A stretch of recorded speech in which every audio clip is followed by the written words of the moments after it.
Comment était le marché de l'immobilier en 2023 au Québec? Que prévoir et que espérer en 2024? Bonjour, je suis Frédéric Corby, courtier immobilier avec l'agence Groupe Sutton et je vous présente les données du marché du quatrième trimestre pour tout le Québec. J'utilise les données du dernier rapport de la PCIQ pour tout le Québec, pour les condos, les unifamiliales, c'est-à-dire les maisons, les plex de 2 à 5 logements, qu'on surnomme aussi les petites propriétés à revenus. Pour ce qui est du nombre d'inscriptions en vigueur, eh bien, l'accumulation de propriétés disponibles à la vente s'est accélérée en 2023.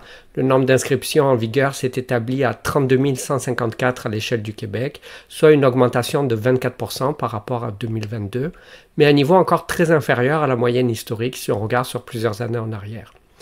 Pour ce qui est du prix médian, à l'échelle du Québec, le prix médian des unifamiliales s'est établi à 416 500 $, soit une variation nulle de 0% par rapport à 2022.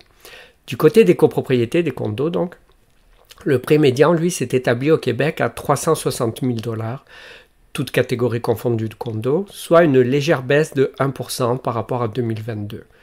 Ce qui, bien sûr, dépend des secteurs, dépend du type de condo, du nombre de chambres, par exemple, et du type d'immeuble. Pour ce qui est des petites propriétés à revenus, avec un prix médian de 520 000 $, elles ont, quant à elles, connu une augmentation de leur prix médian par rapport à 2022, c'est-à-dire une hausse de 4%. Pour ce qui est des conditions du marché maintenant, malgré le ralentissement de l'activité transactionnelle, le nombre de mois nécessaires pour écouler l'inventaire de propriétés résidentielles sur le marché, c'est-à-dire si jamais tout devait se vendre petit à petit, eh bien, on est encore à un niveau qui favorise les vendeurs dans la province. On n'est pas dans un marché d'acheteurs ou dans un marché équilibré. La baisse des ventes, elle, s'est notamment traduite par une hausse graduelle des inscriptions en vigueur.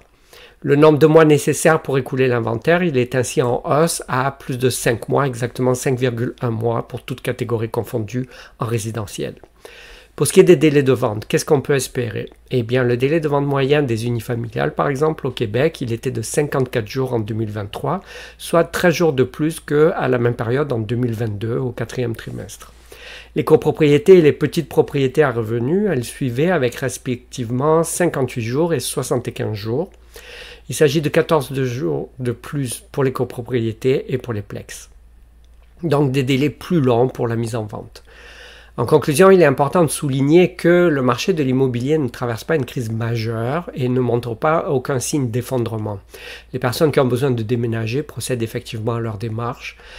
Quant à la probabilité d'une baisse de prix, selon moi, elle semble peu probable. Il faut savoir que traditionnellement, le printemps voit une augmentation du nombre de propriétés mises en vente, attirant ainsi davantage d'acheteurs qui préfèrent cette saison pour reprendre ou débuter leur recherche. Pensez aux premiers acheteurs qui doivent remettre leur logement, les clés de leur logement au 1er juillet.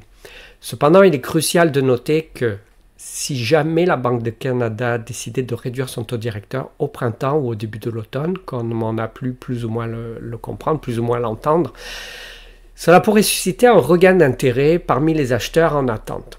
Cette situation pourrait entraîner un engouement sur le marché, similaire à ce que nous avons observé pendant la pandémie, avec le possible retour, et malheureux, des surenchères et des offres multiples.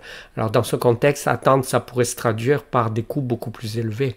Alors je vous lance l'invitation, si jamais la propriété qui vous intéresse, elle est disponible aujourd'hui, ça pourrait être vraiment intéressant de passer à l'action dès maintenant. Encore une fois, je suis Frédéric Corby, courtier immobilier avec l'agence Groupe Sutton.